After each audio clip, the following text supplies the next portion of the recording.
To determine which one of the following statements is not true for this set of bivariate data, we are going to look at the options one by one. Option A states that this equation of the least squares line cannot be used for comprehension scores less than 37 marks.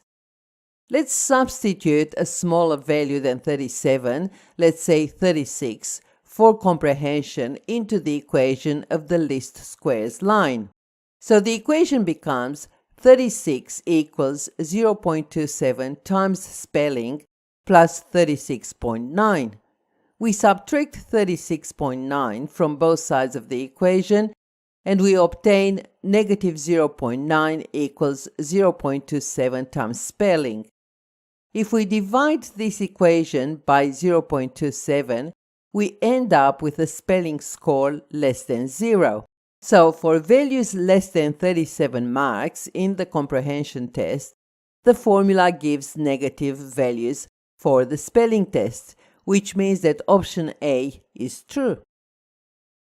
Option B is also true because the spelling test represents the independent variable in this equation. Option C is also true because the comprehension test represents the response variable in this equation.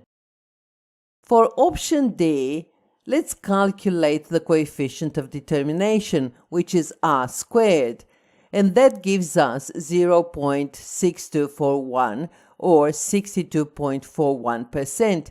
So option D is not true, however, option E is true. So the answer we are after is option D.